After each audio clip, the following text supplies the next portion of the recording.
Okay, magandang hapon sa lahat. At ito po ang The Gospel of Jesus Christ Ministry.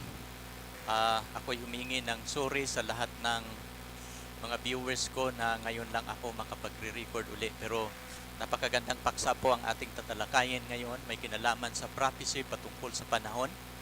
At ito yung ating paksa na tatalakayin, 6,000 years prophecy and the second coming of Christ. Pero bago tayo dadako sa ating pag-aaral, imbitahan ko kayo sa isang panalangin.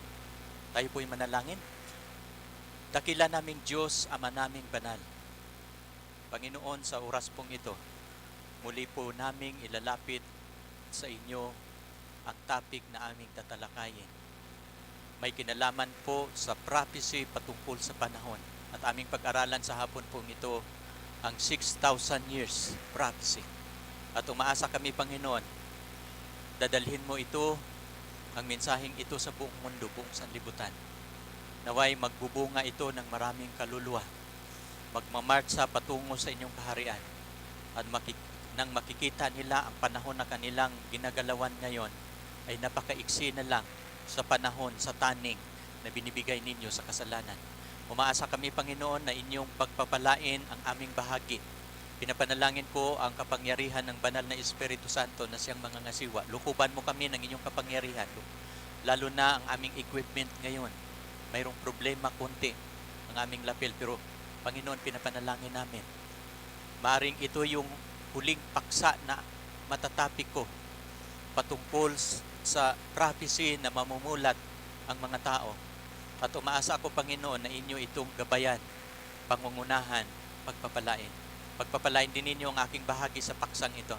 Ito po ang aking hinihiling sa pangalan ng ating Panginoong Hesus. Amen. Okay, magandang hapon sa lahat.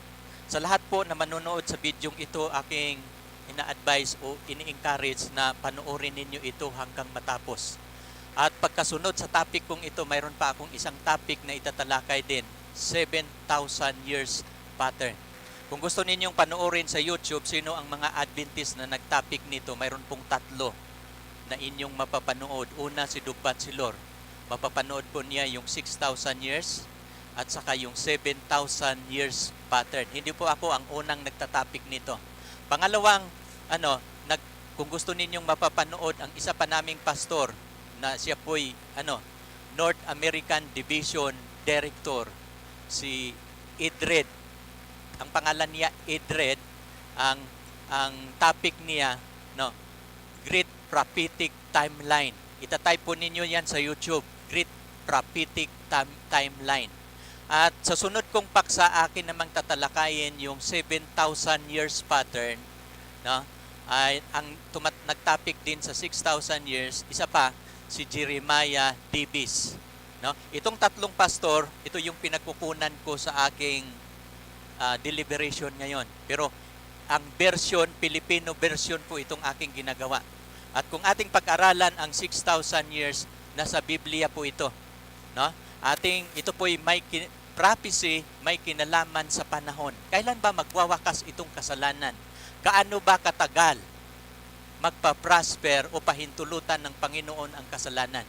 Kung ating pag-aralan ang hula sa Biblia, magwawakas po ito kapag matatapos na ang 6,000 years. At ito po yung ating pag-aralan ngayon. Ngayong hapon, ito yung paksa na ating tatalakayin. Imbitahan ko kayo na kapag inyong panoorin ito, tatapusin po ninyo.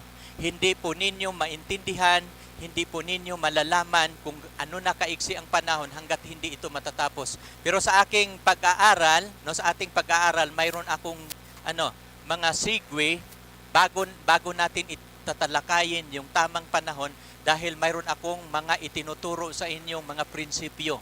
Una nating pag-aralan ang mga prinsipyo sa Biblia. Pagkatapos sa mga prinsipyo sa Biblia, papunta tayo sa prophecy, ating bibilangin na ang panahon mula nang pumasok ang kasalanan hanggang sa pagdating ni Jesus Christ.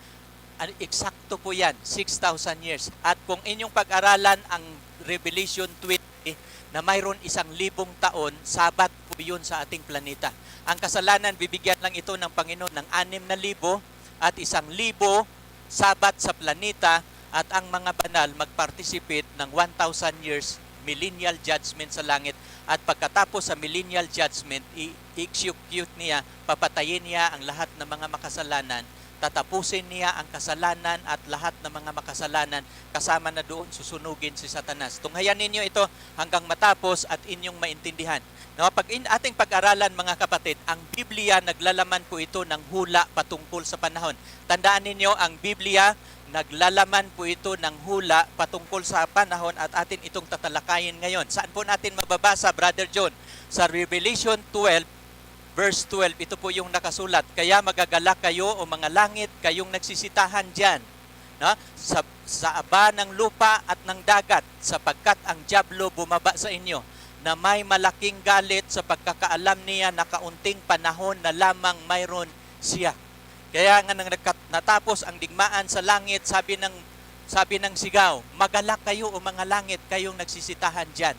Ano ang aba? Aba ang lupa at ang dagat, sapagkat ang dyablo bumaba sa inyo na sa pagkakaalam na may kaunting panahon na lamang mayroon siya. Kaya nga atin pong pag-aralan ang mga panahon. Si Satanas, alam po niya ang panahon. Maliban kay Satanas, mayroon pang nakakaalam, ang kanyang mga anghel. Mamaya ating pag-aralan yan mamaya, yung mga demonyo. Pero ating babasahin muna ang sulat ni Ellen G. White. Sabi ni Ellen G. White, Satan says that his time is short. Nakikita ba ni Satanas na ang kanyang panahon maiksi? Yes, nalalaman niya. Kaya nga, he has set all his agencies at work that men may be deceived, deluded, occupied, and in trance. Bago matatapos ang provision, ano itong provisionary time? Ito po yung taning na binibigay ng panahon. Mayroon pong panahon ang taning ng Panginoon. At pagkatapos sa panahon na taning ng Panginoon, saraduhan po niya ang kaligtasan. Pero bago yun magawa ng Panginoon, mayroon pong 4 na gagawin si Satanas. No? Utusan ni Satanas ang kanya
na ang kaligtasan, wala ng pagkakataon ang mga taong ito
Ito kabaga upang kami iyong pahirapan na hindi pa ang panahon. No? Ito yung tanong nila kay Jesus. Naparito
mapapansin ninyo, natutupad ba ang hula patungkol sa prophecy sa Genesis 15? Yes. Pagkatapos sa 400 years, pinalabas sila ng Panginoon. Dinala sila sa lupang pangako, yung Israel ngayon. At kung titingnan ninyo, malaki ang lupain na pangako ng Panginoon kay Abraham. Pero ang nakuha ng Israel, maliliit lang. Mas malaki pa ang Pilipinas. Dahil, kakaunti lang ang pananampalataya ng kanyang binhi. Pangatlo, 7 years famine of Pharaoh's dream. Napatandaan ninyo sa Genesis 41, no? Ang paraon na naginip ng isang panaginip tapos ini-interpret ni Joseph. 7 taon sa interpretation ni Joseph, ang hula patungkol sa panahon fulfill on time. 40 years in the wilderness. Yung paglalakbay nila mula sa Egypt, no? Nagtatagal po sila sa ilang. Sabi ng Panginoon, kung gaano katagal ang inyong pagmamanman, kung 40 days ang inyong pagmamanman bago kayo makabalik dito, ganun din, makakarating kayo sa lupang pangako ang isang araw, isang taon. No? Mapapansin ninyo, 40 days ang kanilang pagmamanman, 40 years din ang kanilang paglalakbay bago sila makarating sa promised land. Lahat ng prophesying ito napopulfill on time. Kaya nga, kapag ating pag-aaralan ang hula patungkol sa panahon, matutupad po yan. Kaya nga, kung ating pag-aralan din ang 6,000 years, matutupad din po yan on time. No? Kaya isa-isahin po natin yan. No? Yung 3 years and a half, 3 years and a half, yung famine sa panahon ni Elijah sa 1 Kings 17:1, 70 years prophecy of captivity. Hinuhulaan po ni Prophet Jeremiah na dahil sa katigasan ng ulo ng Israel, hindi sinunod ang kanyang bilin at kautusan, magiging alipin po sila sa Babylonia for the period of 70 years. Saan po na yan mababasa ang hula? Jeremiah 25 verse 11. Binabanggit po niyan yung 70 years of captivity. Umiyak po si Jeremiah nung nalaman niya ang plano ng Panginoon sa Israel. Pero mapapansin ninyo, natutupad ba ang na nagiging alipin sila sa Babylonia sa loob ng 70 years? Yes. sapagkat yun po ang sinasabi ng Diyos. Lahat ng sinasabi ng Diyos patungkol sa panahon, matutupad po yun on time. At anong nangyayari? Natutupad sa kapanahunan ni Daniel. Yung 7 times na Nabucodonosar's dream, sa chapter 4 ng Daniel, si Nabucodonosar na naginip po ng isang puno. Siya po'y magiging hayop, pinutol po yung puno. Ibig sabihin, natigil ang kanyang kaharian. Pero ang crown nakalagay doon sa naputol na puno, nagsimbolo po ito na hindi pa napatay ang kanyang paghahari. After 7 years, bumalik si Nabucodonosar sa kanyang pagkahari. No? Maliban yan, yung 70 weeks determined upon thy people. At pag ating babasahin yung Daniel 9, mayroon pong 70 linggo, 70 weeks determined upon thy people. Ito po yung provisionary time na hula, na kapag ang Persya magbigay ng utos na pababalikin sila, itatayo ang templo at ang kanyang mga kuta, mayroon pong 7 sanlinggo.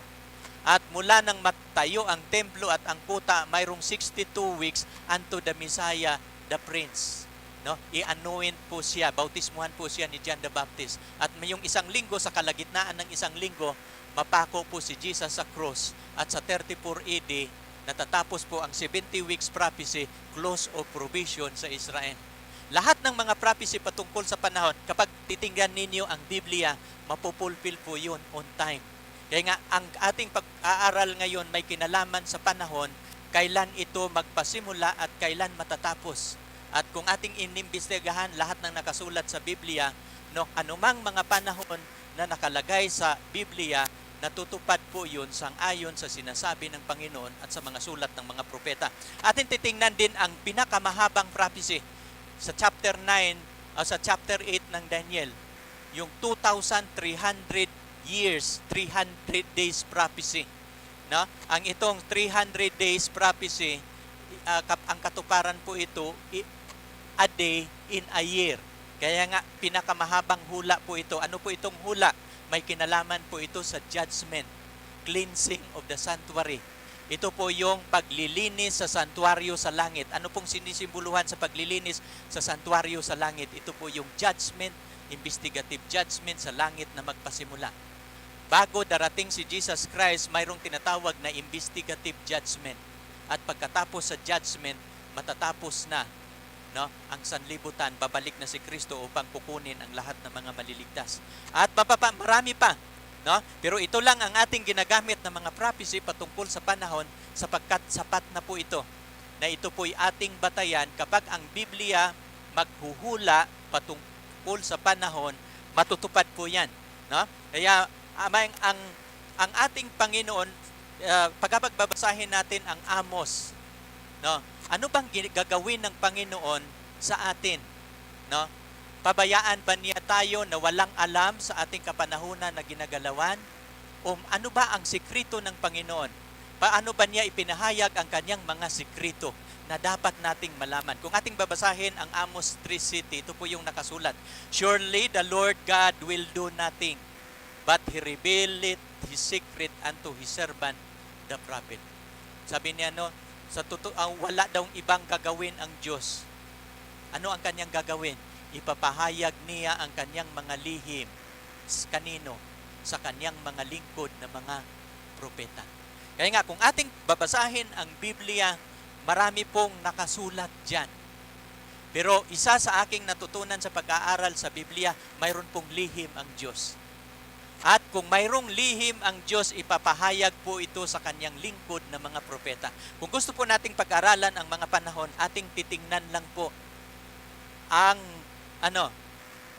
paano ito ipinahayag ng Diyos sa kanyang lingkod na mga propeta. So kung ating pag-aralan ang mga sulat ng propeta, we can trust, makapaniwala tayo, we can trust sa ating mga propeta na ito po'y mga lihim ng Diyos na ipapahayag niya. Kaya nga, kung ating babasahin ang Biblia, titingnan po natin ang mga lihim ng Diyos. Kasi lahat ng lihim ng Panginoon, ipapahayag po niya yan sa kanyang mga propeta. Ang ating pag-aaral ngayon, hindi lang po Bible, Kapag gusto ninyong maintindihan ang 6,000 years prophecy, kailangan at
niya ang Panginoon na darating kasama ang mga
sa panahon ng Diyos magpadala ng baha? Si Noah. Anong layunin, bakit niya pinili si Noah? To confirm the prophecy. No, napapansin ninyo?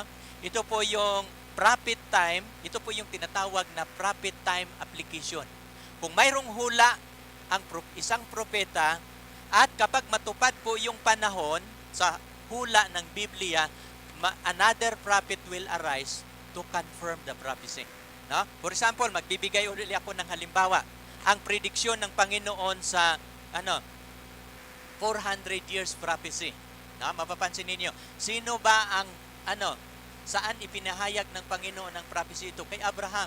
Si Abraham, nanghuhula si Abraham na ang kanyang mga anak magiging alipin sa Ehipto for 400 years.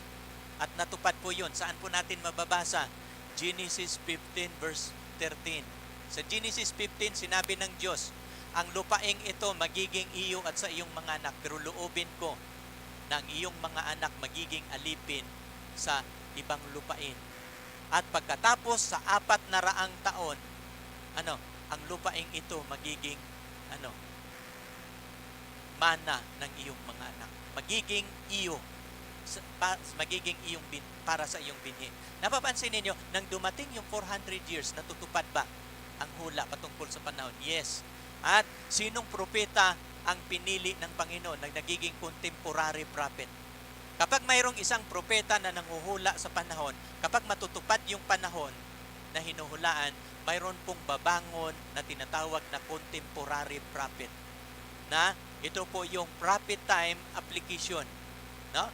Na yung hula, magkakaroon na siya ng katuparan. Saan po natupad? Sa Exodus 12:41. Nang dumating yung 400 years, pinalabas na sila ng Panginoon. At sinong propeta ang pinili ng Panginoon? Ang propetang pinili ng Panginoon ay si Moses.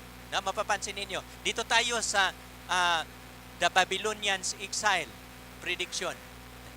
Ang ating nakikita, pagpag-aralan natin ang prediction sa Babylonia. Sinong nanghula? Si Jeremiah. Jeremiah 25:11, hinuhulaan na Jeremiah na ang Israel magiging alipin sa Babylonia. Ma-exile sila sa Babylonia for the period of 70 years. Saan natin mababasa? Jeremiah 25:11. Pero nang dumating sa tamang kapanahunan yung hula, sinong propeta ang pinili ng Panginoon? Pinili niya ang 3 contemporary prophet, si Daniel, si Haggai at si Zechariah. Ito yung prophet time. Na kapag matupad ang hula, mayroong propeta na mag-confirm sa hula. No? Ito yung magpapatotoo na ang hula ng Panginoon natutupad sa panahon. Kaya nga, nakakatiyak po tayo na kapag may hula ang Biblia patungkol sa panahon, dapat mayroong prophet na mag-confirm. No? Ninyong naintindihan ang ating topic ngayon. No? Si Daniel's prediction sa 70 weeks prophecy. Itong 70 weeks prophecy, alam niyo kung pinag-aralan lang ng mga Israelita, yung 70 weeks prophecy, alam niyo, makikilala nila si Jesus Christ na Messiah, makikilala nila si Jesus Christ na anak ng Diyos. Pero alam niyo, ang mga Israelita, nang dumating si Jesus Christ, hindi nila nalalaman na dumating na ang Mesiyas. Bakit? Hindi nila pinag-aralan ang prophecy. Kahit din sa ating kapanahunan ngayon, no? Alam niyo, pinaka-importante na ating pag-aralan ang prophecy patungkol sa panahon. Kasi kung hindi natin pag-aralan, wala tayong alam kailan matatapos, kailan magwawakas ang ating panahon. Madilim ang ating kinabukasan kung wala pong prophecy. Pero napapansin ninyo, ang mga Israelita, pinag-aralan ba nila ang Daniel 9? Saan ba sa prophecy sa Daniel na hinuhulaan nila ang Messiah prediction? Sa Daniel 9. No? Kasi pag yung 70 weeks, 7 weeks, itatayo nila ang templo at mga kuta. Pagkatapos sa 7 weeks, pag matayo na yung templo at mga kuta, i-restore na ang Jerusalem. Pagkatapos noon, mayroong 62 weeks. Ano itong 62 weeks? Unto the Messiah, the Prince, the anointing of the Messiah. Mabautismuhan po siya ni John the Baptist sa Jordan River. At mayroon na lang isang linggo sa 70 weeks. Sa kalahating linggo, the Messiah will be cut off.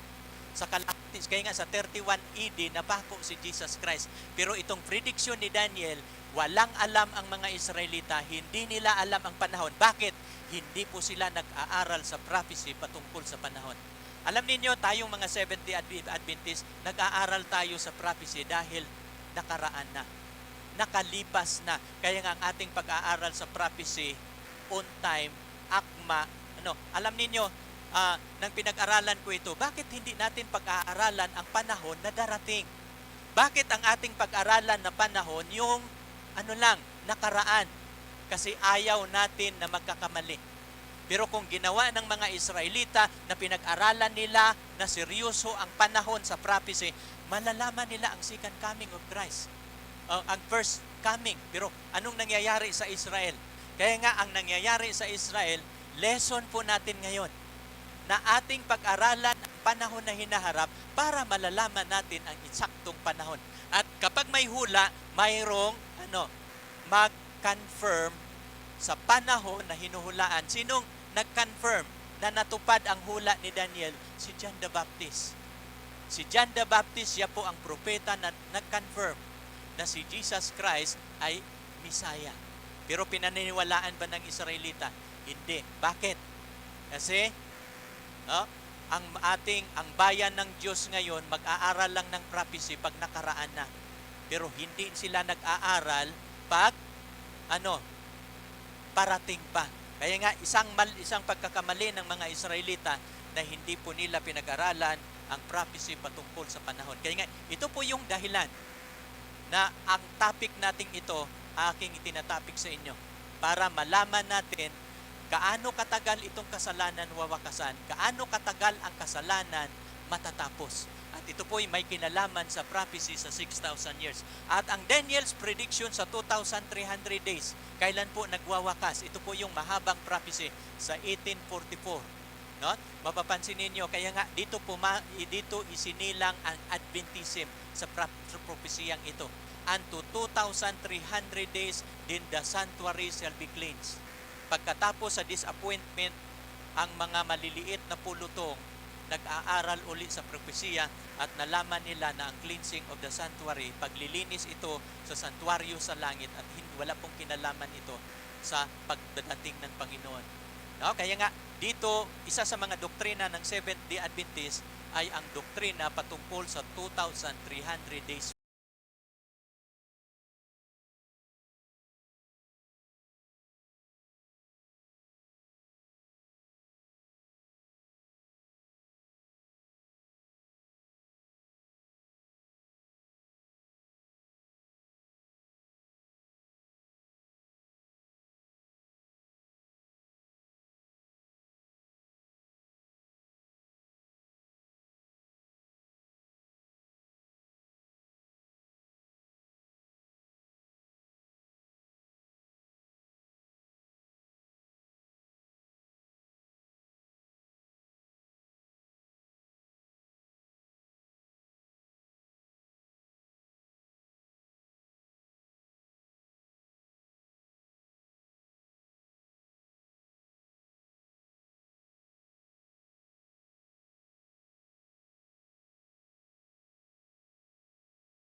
nakalagay sa Biblia? Saan pong chapter sa Biblia, sa ang aklat at chapter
son, born of a woman, born under the law.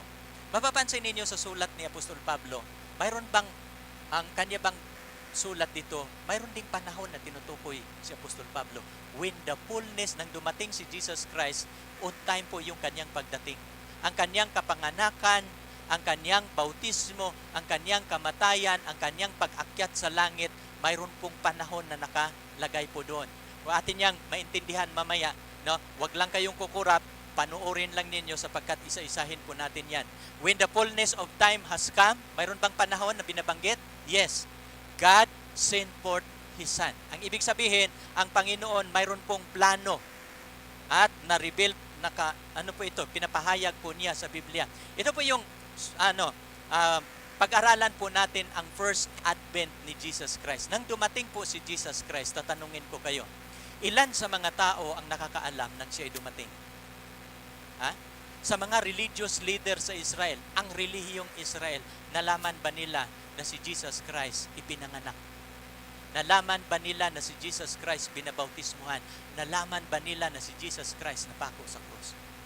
No, wala. Pero ilan lang ang mga taong nakakaalam nang dumating si Jesus Christ? Sa labas ng iglesia, mayroong 3 ang wise man. Naglalakbay sila mula sa silangan, sa malayong lupain. Alam niyo kung anong pinag-aralan nila? Yung bituin. Saan nakasulat yung bituin na tinitingnan ng mga wise man? Sa Genesis 49, tinatawag po niya the star of cielo.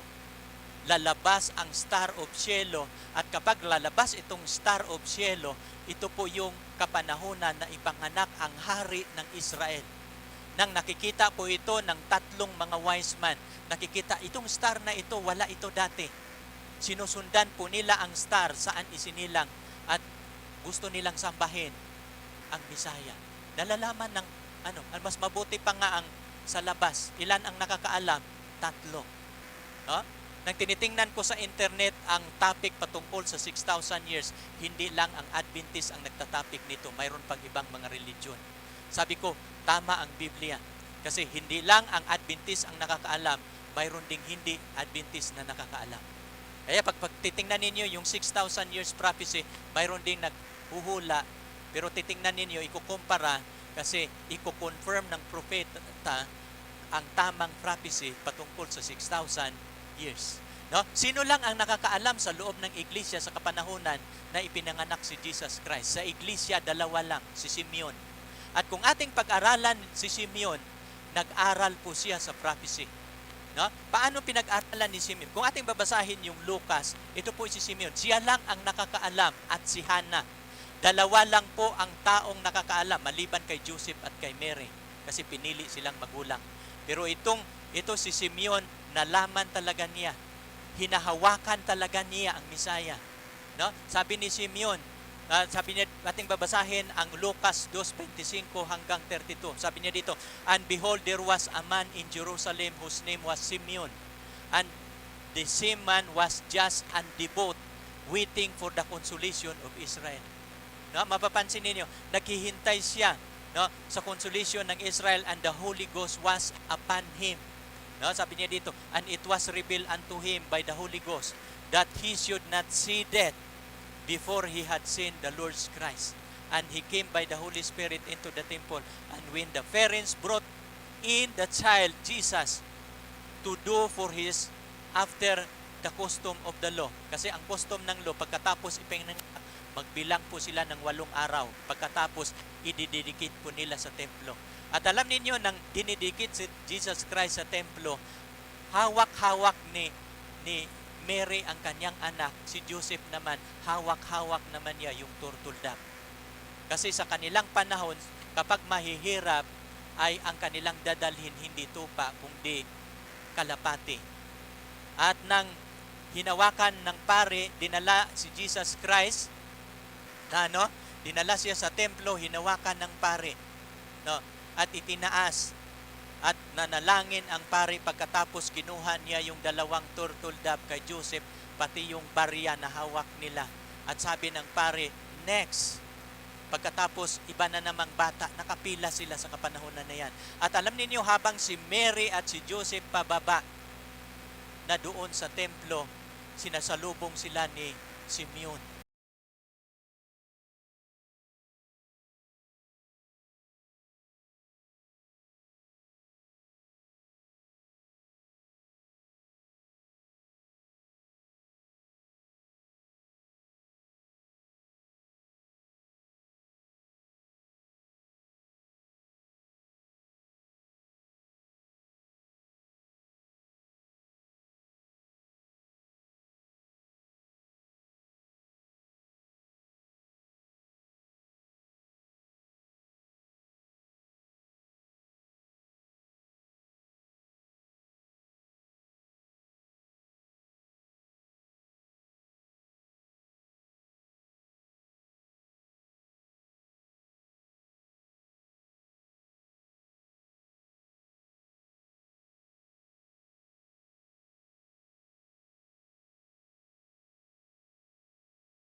sa bautismo ni Jesus Christ ang kanyang kamatayan, no? At ang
nakalagay sa orasan, kanyang orasan, matutupad po ang hula. Kaya nga ating tinitingnan ang mga hula sa Biblia. Ating pag-aralan ngayong hapon yung tinatawag na Great Week of Time. Kapag ating pag-aralan ang 6,000 years, kailangan inyong maintindihan ito, yung tinatawag na Great Week of Time. Ano po yun, Brother John, yung Great Week of Time? Ito yung timeline prophecy sa planet Earth. Nang ginawa ng Panginoon ng ating sanlibutan, nakamodel po yan into 7 days. No? Gagawin niya ang sanlibutan 7 araw. Pero kapag sila'y magkakasala, kapag ang planetang ito na kanyang gagawin, mahulog sa kasalanan, mayroon pong taning ang kasalanan. Tatapusin niya ang kasalanan sa loob ng 7,000 taon. Tandaan ninyo, tatapusin ng Diyos ang kasalanan sa loob ng 7,000 taon. Ang ating isang linggo, mayroon po, di ba, mayroon tayong, ang ating kalendaryo, isang linggo. At sa ika-7 araw, sa batas ng Diyos, Sabat, pahinga, walang trabaho. Modelo po yon sa 6,000 years na ating pinag-aralan ngayon. Itong 7,000 years, ito po'y tinatawag na Great Week of Time. Kaya nga binabanggit, kailangan ating maintindihan. Kapag pag-aralan natin ang 6,000 years, kailangan ating maintindihan yung Great Week of Time. Ano po itong Great Week of Time? Ito po yung taning ng Panginoon sa kasalanan. Kailan po yun mag-umpisa, Brother John? Kanang pumasok ang kasalanan sa ating planeta. Eternity in the past, pumasok ang kasalanan for 7,000 years, pagkatapos wawakasan niya ang kasalanan. Mapapansin niya, kaya nga ang ating pinag-aralan ngayon, 6,000 years sa kasalanan, darating si Jesus Christ.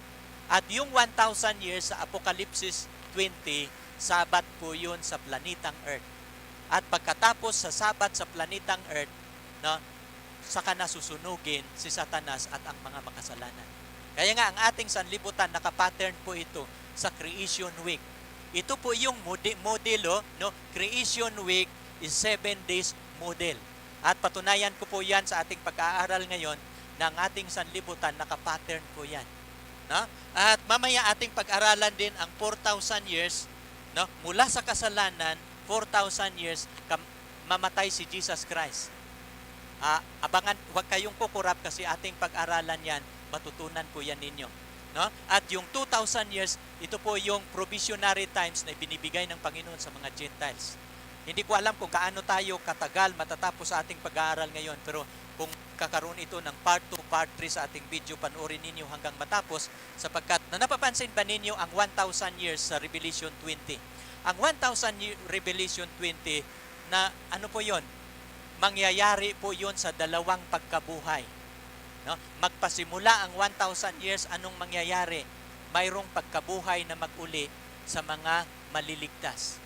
Tapos 1,000 years, millennium, mag-participate, dadalhin ang maliligtas sa langit, mag-participate po sila sa tinatawag na millennial judgment.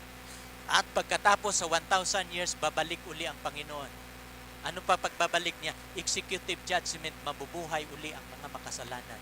Kaya nga, ang 1,000 years, mangyayari po yun, dalawa po ang pagkabuhay niyan. Kaya, saan natin mababasa? Sa Revelation 20 verse 5, and the rest of the dead live not again until the 1,000 years were finished. This is the first resurrection. Sa verse 6, blessed and holy is he that hath part in the first resurrection.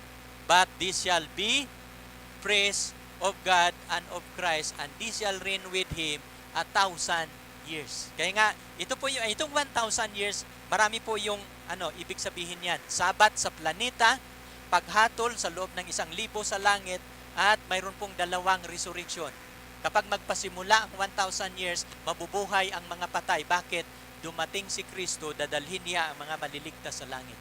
At pagkatapos sa 1,000 taon, bababa naman si Kristo at ang mga banal, bubuhayin niya ang mga masama, parusahan sila. Papatayin ang mga masama. Si Satanas at ang mga masasama at ang kasama ng kanyang mga anghel susunugin. Bakit? Ang ating sanlibutan, nakapattern lang po ito sa 7,000 years. Kaya nga, ito po yung tinatawag na Great Week of Time. Ang kasalanan, mayroon itong taning, 7,000 years lang. Pero ang ating pinag-aralan ngayon, yung 6,000 years, ito po yung darating na ang ating Panginoon. Kasi kung ating pag-aralan ang 1,000 years, kapag magpasimula, mabubuhay po ang mga patay. Bakit mabubuhay ang mga patay, Brother John? Kasi dumating po si Jesus. Kaya yun po yung dahilan kung paano magpasimula ang 1,000 years, mabubuhay po ang mga patay dyan. Ha? Kaya nga, mapalad at banal ang makasama sa unang pagkabuhay. Sana inyong naintindihan.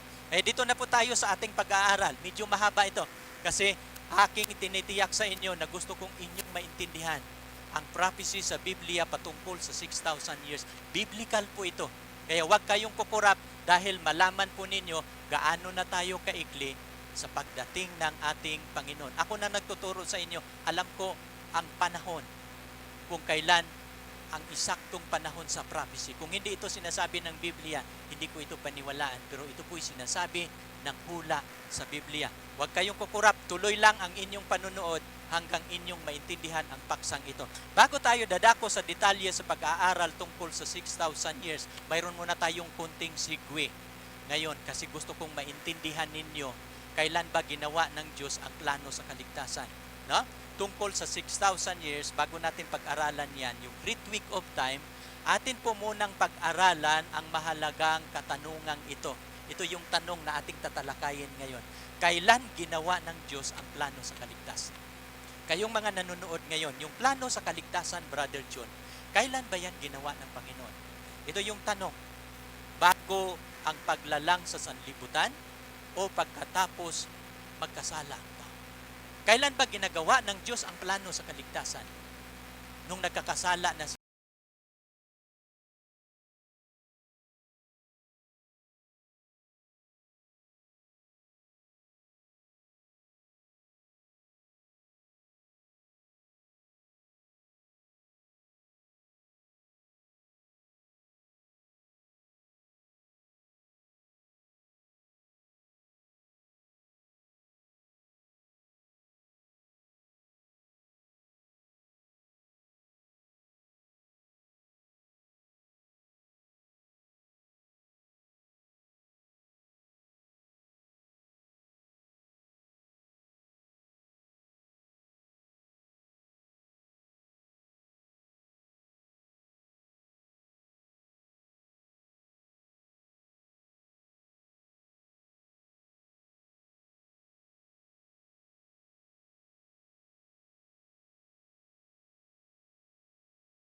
walang iba liban sa akin, ako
and wonderful theme, the redemption of human race. No? Ginawa pala nila ang redemption, plan of redemption bago pa ginagawa ang sanlibutan. Saan mo ba yan mapapatunayan, Brother John, sa Biblia? Magbigay ako sa inyo ng 3 talata ngayong hapon na ang plano sa kaligtasan, ginawa po ito ng Panginoon bago niya ginawa ang sanlibutan. Saan po natin mababasa? Ang unang talata, mababasa po natin sa Revelation 13 verse 8. Ang kordero na pinatay buhat ng itinatag ang sanlibutan. Tatanungin ko kayo, sino ba itong kordero na pinatay buhat ng itinatag ang sanlibutan? Si Jesus Christ po ito. Kailan namatay si Jesus Christ? Pagkatapos ginawa ang sanlibutan o bago itinatag ang sanlibutan? Paano yan mangyayari, Brother John, na ang kordero pinatay buhat ng itinatag ang sanlibutan? Ang ibig sabihin po niyan, bago nila ginawa ang sanlibutan, mayroon pong konsilyo no? Sa kanilang konsilyo, gagawa po sila ng tao. At ang tao na kanilang gagawin, magiging tagapamahala katulad ng Diyos. At itong tagapamahala na magiging katulad ng Diyos, bibigyan nila ng absolutong kalayaan. Mayroon po silang kakayahang magdesisyon. Bibigyan po sila ng Panginoon ng karunungan. Pero pag dumating ang punto, mayroon pong tendencies na mga pangyayari. Kapag bibigyan sila ng absolute freedom, maaring pipiliin nila na sila'y magkakasala. At yun na nga, nangyayari na. Pero bago sila magkakasala, gumawa ang Panginoon ng plano. Nakatalaga na ang tagapagligtas. Mayroon ng inihandang tagapagligtas. Sabi ng konsilyo sa kalangitan, kapag magkakasala ang tao, anong gagawin natin? Mayroong tagapagligtas na magligtas sa mga magkakasala. At sino po ang tagapagligtas? Kung ating babasahin ang Biblia, ang God the Son. Bago ginawa ang sanlibutan, ang kordero na namatay na buhat ng itinatag ang sanlibutan. Bakit? Itinatalaga na si Jesus Christ. Na kapag magkakasala ang tao, mayroong tagapagligtas. Isa pang dito, sa ikalawa nating talata, patunayan ko lang sa inyo na ang plano ng Diyos sa kaligtasan, ginawa na yan bago itinatag ang sanlibutan. Ikalawa nating talata, 1 Peter 1:18. Ito yung sabi niya dito, for as much as you know that ye were not redeemed with corruptible things. Sabi ni Apostol Pedro, as silver and gold from your vain conversation received by the tradition from the Father. No? For as much, sabi niya, for as much nalalaman ninyo na tayo'y binili hindi sa mga nasisirang mga bagay katulad ng pilak at ginto. No? Mapapansin ninyo, from your vain conversation received by the tradition of your fathers, but with the precious blood of Christ, no? As of the Lamb without blemish and without spot. Sino yung kordero na pinatay na binabanggit sa Apokalipsis? No? Sabi niya dito ni Apostol Pedro sa 1 Peter 1:19, but with the precious blood of Christ, binili tayo, binayaran ang ating kasalanan as of the Lamb without blemish, without spot. Binayaran ni Jesus ang ating kasalanan sa pamamagitan ng kanyang dugo. Hindi tayo binili ng pilak at ginto. Binili tayo sa pamamagitan ng kanyang dugo. Anong sabi niya dito sa verse 20? Who verily was foreordained before the foundation of the world. Si Jesus Christ magiging tagapagligtas. Inoordina na siya ng God the Father before the foundation of the world. Namatay na nakatalaga si Jesus Christ. Kaya nga sa Apokalipsis, na He was, anong sabi doon sa Apokalipsis? Na the Lamb, ang kordero na pinatay buhat ng itinatag ang sanlibutan. Isa pang talata para lilipat na tayo sa ibang pag-aaral. Dito sa unang Episo chapter 1 verse 3 hanggang 5. Anong sabi dito sa Episo? Blessed be the God, the Father of our Lord Jesus Christ, who hath blessed us with all spiritual blessing in heavenly places in Christ, according that He hath chosen us in Him before the foundation of the world, that we should be holy, without blame before Him in love, having predestinated us from unto the adoption of children by Jesus Christ to Himself according to the good pleasure to His goodwill. Ipapaliwanag ko ito kasi maraming hindi nakakaintindi, nawawala po sila sa kanilang interpretasyon. Marami pong naniniwala sa tinatawag na predestination. At alam ninyo yung talata nila, ito yung ginagamit nila. Na sabi nila, ay, bago pa pala ako na pinanganak, ligtas na pala ako. No? Kaya nga, yung mga tao pala na maliligtas ay pinili na pala ng Panginoon sino yung maliligtas, sino yung hindi. Para bang ang Diyos ang nagpipili kung sino yung maliligtas at sino po yung hindi. Hindi po ganon ang nakasulat kung ating pag-aralan ang talata. Kung ating pag-aralan, hindi po ang predestination dito na ang Diyos ang nagpili. Ang predestination dito, no, ay na kapag gagawin nila ang tao, magpili ang Diyos ng tagapagligtas. At itong tagapagligtas na pipiliin ng Panginoon, mamatay ito, babayaran ang kanilang kasalanan. Pero kapag ang mga tao na mananampalataya sa tagapagligtas, lahat ng tatanggap kay Jesus Christ, ito po yung tinatawag na predestinated. Hindi, mayroon pong choice dito. Kapag ang tao pipiliin siya na tagapagligtas, ito po yung pipiliin